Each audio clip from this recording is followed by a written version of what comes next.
नमस्कार दोस्तों, स्वागत है आप सभी का हमारे इस यूट्यूब चैनल हिमायर क्लासेस में।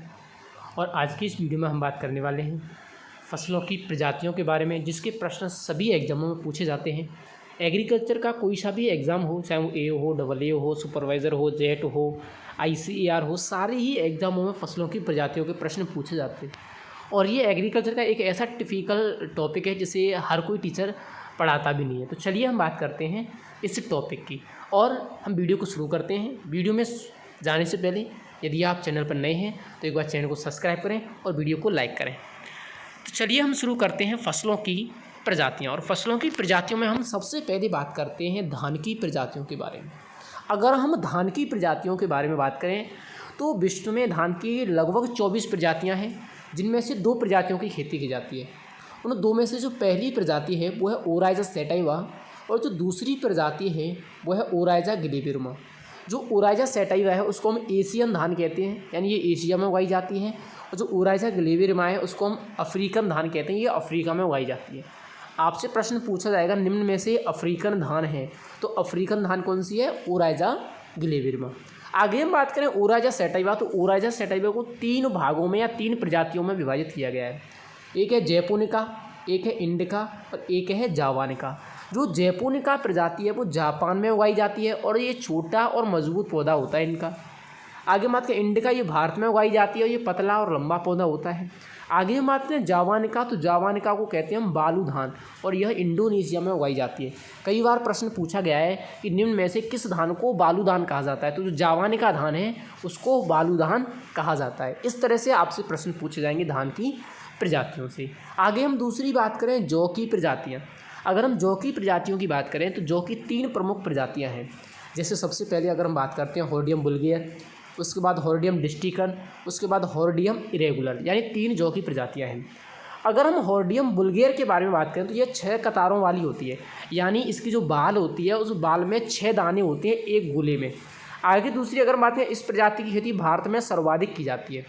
प्रश्न ऐसे ही पूछा जाता है कि भारत में उगाई जाने वाली जौ कौन सी है, तो भारत में उगाई जाने वाली जो जौ है वो है हॉर्डियम वुल्गेर। आगे हम बात करें, इसमें तीनों पुष्पक्रम उर्वर प्रकृति के होते हैं, यानी इसमें 3 पुष्पक्रम होते हैं और तीनों ही पुष्पक्रम कैसे होते हैं? फर्टाइल होते हैं। तीनों ही पुष्पक्रमों से बीज का निर्माण होता है।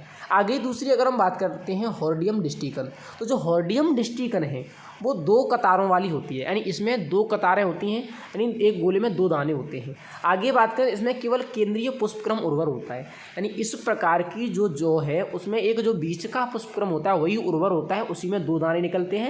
बाकी जो पुष्पक्रम होते हैं 2 वो अनुर्वर प्रकृति के होते हैं। आगे हम बात करें हॉर्डियम इरेगुलर।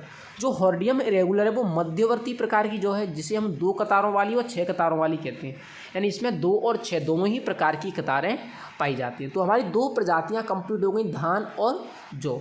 आगे हम बात करते हैं तीसरी प्रजाति की। तीसरी प्रजातियां हम बात करते हैं मक्का की प्रजातियां।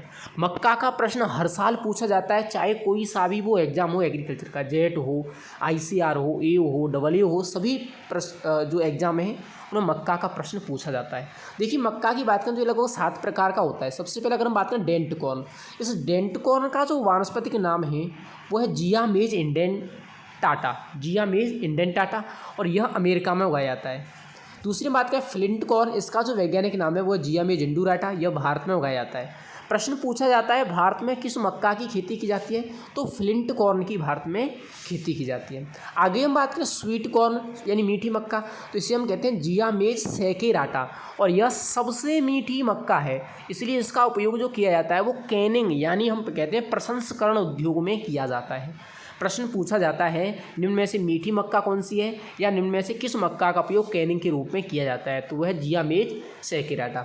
आगे हम बात करें पॉपकॉर्न, जो पॉपकॉर्न है उसको नाम होता है जियामेज इवर्टा। ये 2018 कृषि पर्यवेक्षक में पूछा गया प्रश्न है। पॉपकॉर्न को क्या कहा जाता है? जियामेज इवर्टा।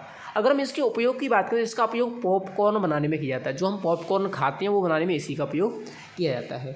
आगे हम बात करें फ्लोर कॉर्न या सॉफ्ट कॉर्न, इसका जो नाम होता है वो है जियामेज एमाइलेशिया, यानी जियामेज एमाइलेशिया को हम क्या नाम देते हैं? फ्लोर कॉर्न का नाम देते हैं। इसमें स्टार्च की अधिकता होती है, जियामेज एमाइलेशिया इसमें स्टार्च अधिक होती है। इसका उपयोग सॉफ्ट कॉर्न बनाने में किया जाता है। सॉफ्ट कॉर्न या हम कह सकते हैं चपाती बनाने में किया जाता है, या आटे के रूप में किया जाता है। आगे हम बात करें वैक्सीकॉर्न। वैक्सीकॉर्न को कहा जाता है जियामेज सेरेटिना, जियामेज सेरेटिना, और इसमें स्टार्च सबसे ज़्यादा मात्रा में पाया जाता है, यानी सर्वाधिक जो स्टार्च वाली मक्का की प्रजाति है वो है वैक्सीकॉर्न, जिसका नाम है जियामेज सेरेटिना। आगे हम बात करें पॉड कॉर्न, तो पॉड कॉर्न है उसको कहा जाता है जियामेज ट्यूनिकाटा, जियामेज ट्यूनिकाटा। और ये जो मक्का होती है वो छिलका युक्त होती है, इसलिए इसका उपयोग नहीं किया जाता। पॉड कॉर्न होती है छिलका युक्त, इसका उपयोग नहीं किया जाता। ये वेराइटीज़ हो गई हमारी मक्का की। मक्का की एक प्रजाति हर साल पेपर में पूछी जाती है, चाहे कौन सा भी पेपर वो हो। आगे हम अगली बात करते हैं, और अगर आप PDF लेना चाहते हैं तो एक बार कमेंट करके हमें बताएं या हमारे नंबर पर मैसेज करें। देखिए अगर बात करें गेहूं की प्रजातियां, अब हम गेहूं की प्रजाति की बात करते हैं तो गेहूं की भारत में लगभग 4 प्रजाति हैं। सबसे पहले अगर हम बात करें common bread wheat, common bread wheat, इस कॉमन ब्रेड वीट का जो बॉटनिकल नेम है वो है ट्रिटिकम एस्टिवम। जो ट्रिटिकम एस्टिवम है उसको हम कॉमन ब्रेड वीट कहते हैं। यह षटगुणित होता है। प्रश्न यहाँ से कई बार पूछा गया है कि निम्न में से षटगुणित गेहूँ कौन सा है, तो जो कॉमन ब्रेड वीट है या ट्रिटिकम एस्टिवम है वो षटगुणित गेहूँ होता है, और यह भारत में सर्वाधिक यानी 87% क्षेत्रफल पर बोया जाता है। ये भारत में जो सर्वाधिक खेती होती है वो ट्रिटिकम एस्टिवम या कॉमन ब्रेड वीट की होती है। आगे हम बात करें इसका जो उपयोग किया जाता है वो चपाती और बेकरी उद्योग में किया जाता है। आगे अपन बात करें यह गेहूँ भारत में मैक्सिको से लाया गया, यानी ये जो कॉमन ब्रेड वीट है वो मैक्सिको से भारत में आया, इसलिए इसे मैक्सिकन गेहूँ भी कहा जाता है। यानी इस गेहूँ को कॉमन ब्रेड वीट को मैक्सिकन गेहूँ कहते हैं क्योंकि ये मैक्सिको से भारत में आया, और इसको जो लाने का कार्य किया था वो किया था डॉक्टर नॉर्मन ई बोरलॉग ने। आगे हम बात करें ड्यूरम या मैक्रोनी गेहूँ, इसका जो वानस्पतिक नाम है वो है ट्रिटिकम ड्यूरम। यह त्रिगुणित गेहूँ है, जैसे 6 गुणित कौन सा था ट्रिटिकम एस्टिवम, ये त्रिगुणित गेहूँ है। भारत में 12% क्षेत्रफल पर उगाया जाता है, यानी भारत में टोटल जो 12% क्षेत्रफल है उस पर इस गेहूँ की खेती की जाती है, और इसका उपयोग सेवइयाँ बनाने में किया जाता है, इसलिए इसे मैक्रोनी गेहूँ कहते हैं। इसका जो उपयोग किया जाता है वो सूजी और सेवइयाँ बनाने में किया जाता है, इसलिए इसको मैक्रोनी गेहूँ कहा जाता है। आगे हम बात करें काठिया गेहूँ या इमर गेहूँ, इसका जो वानस्पतिक नाम है वो है ट्रिटिकम डाइकोकम। यह भी त्रिगुणित होता है और भारत में केवल 1% क्षेत्रफल पर उगाया जाता है। आगे हम बात करें भारतीय बोना गेहूँ, तो जो भारतीय बोना गेहूँ है इसको हम कहते हैं ट्रिटिकम सेफ्रोकोकम, और इसे क्लब व्हीट भी कहा जाता है। ट्रिटिकम सेफ्रोकोकम इसका वानस्पतिक नाम है और इसको वैसे हम कहते हैं क्लब व्हीट। आगे अपन बात करें अगली प्रजाति, तो अगली है सरसों की प्रजातियाँ। अगर हम सरसों की प्रजातियों की बात करें तो 4 प्रकार की सरसों होती है। एक भूरी सरसों जिसका वानस्पतिक नाम ब्रेसिका जुन्सिया, इसे भारतीय सरसों अथवा राई भी कहा जाता है। कई बार प्रश्न पूछा गया है भारतीय सरसों का वानस्पतिक नाम क्या है, तो ब्रेसिका जुन्सिया।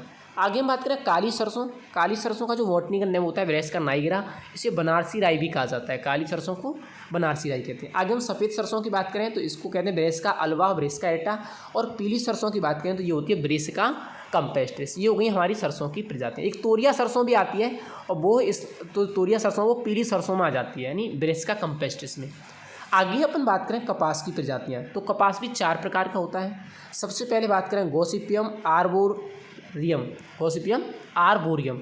अब गोसिपियम आर्बोरियम द्विगुणित होता है, इसमें 2n = 26 होते हैं, और भारत में 29% क्षेत्रफल पर उगाया जाता है, यानी कितने परसेंट पर, 29% क्षेत्रफल पर भारत में उगाया जाता है। दूसरी बात करें गोसिपियम हर्वेशियम, ये 2n = 26, यानी ये भी द्विगुणित होता है और भारत में 8% क्षेत्रफल पर उगाया जाता है। आगे हम बात करें गोसिपियम हिरसूटम, ये चतुर्गुणित होता है और भारत में 36% क्षेत्रफल पर उगाया जाता है, यानी भारत में सर्वाधिक क्षेत्रफल पर जो उगाया जाने वाला कपास है वो गोसिपियम हिरसूटम है, और इसे अमेरिकन कपास या नए विश्व का कपास भी कहा जाता है। क्या कहते हैं इसको, अमेरिकन कपास या नए विश्व का कपास भी कहा जाता है। आगे हम बात करें गोसिपियम वार्विडेंस, जो गोसिपियम वार्विडेंस है वो भी चतुर्गुणित होता है और भारत में केवल 0.2%, कई किताबों में 1% भी लिखा है, ये 1% क्षेत्रफल पर उगाया जाता है, और इसे सूडान या इजिप्शियन कपास भी कहते हैं, यानी दूसरी भाषा में इसको हम क्या कहते हैं, सूडान कपास या इजिप्शियन कपास भी कह देते हैं। आगे अपन बात करते हैं तंबाकू की प्रजातियाँ। अब देखिए अपन बात करें तंबाकू की प्रजातियों की। तंबाकू से भी कई बार प्रश्न पूछा गया है। तंबाकू की प्रजाति की बात करें तो सबसे पहले आती है निकोटियाना टोबेकम, और निकोटियाना टोबेकम है भारत में सर्वाधिक क्षेत्रफल बोई जाती है। कई बार प्रश्न पूछा गया है भारत में सबसे ज़्यादा क्षेत्रफल पर उगाई जाने वाली तंबाकू कौन सी है, तो निकोटियाना टोबेकम। इसकी पत्ती आकार में बड़ी और पुष्प गुलाबी होते हैं, यानी इसकी जो पत्ती होती है वो आकार में बड़ी होती है और फूलों का रंग कैसा होता है, गुलाबी होता है। इसमें जो निकोटीन की मात्रा है वो 0.5 से 5.5% तक पाई जाती है। निकोटीन कितनी? 0.5 से 5.5। इसका जो उपयोग किया जाता है वो सिगरेट, सिगार, बीड़ी या धूम्रपान में किया जाता है। सिगरेट, सिगार, बीड़ी या धूम्रपान में किया जाता है। आगे हम बात करें निकोटियाना रस्टिका। अब निकोटियाना रस्टिका को हम कहते हैं विलायती या कलकतिया तंबाकू। प्रश्न कई बार पूछा गया है कलकतिया तंबाकू कौन सी है, तो निकोटियाना रस्टिका को विलायती या कलकतिया तंबाकू कहते हैं। और इसकी पत्ती जो होती है वो आकार में छोटी होती है और पुष्प पीले होते हैं। पत्ती आकार में छोटी और पुष्प पीले होते हैं और इसमें निकोटीन की मात्रा 3.5 से 8% तक होती है। 3.5 से 8% तक होती है। आगे हम बात करें निकोटियाना एफिनस। इसे अलंकृत उद्देश्य उगाया जाता है। जो निकोटियाना एफिनस है उसमें निकोटीन की मात्रा अत्यंत कम होने के कारण इसको अलंकृत बागवानी या सजावटी के रूप में उगाते हैं।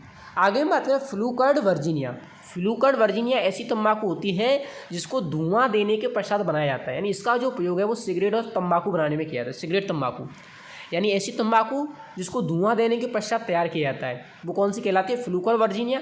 जिसमें जैसे इसका प्रयोग होता है वो सिगरेट बनाने में किया जाता है। यह सर्वाधिक निर्यात की जाने वाली तंबाकू, यानी हमारा देश जो सबसे ज़्यादा तंबाकू बेचता है वो उस तंबाकू कौन सी है? फ्लूकर्ड वर्जीनिया है। आगे बात करें नॉन वर्जीनिया तंबाकू, तो यह बीड़ी, हुक्का और चबाने हेतु उपयुक्त है। यानी बीड़ी, हुक्का और चबाने वाली जो तंबाकू है वो है नॉन वर्जीनिया तंबाकू और यह 70% क्षेत्र पर बोई जाती है और इससे 80% उत्पादन प्राप्त होता है। तो ये थी आज की अपनी वीडियो जिसमें हमने बात की थी फसलों की प्रजातियाँ। और भी इस पीडीएफ में आगे प्रजातियाँ हैं, तो पीडीएफ लेने के लिए आप एक बार कमेंट करके बताएं और वीडियो को लाइक करें, चैनल को सब्सक्राइब करें। Thank you.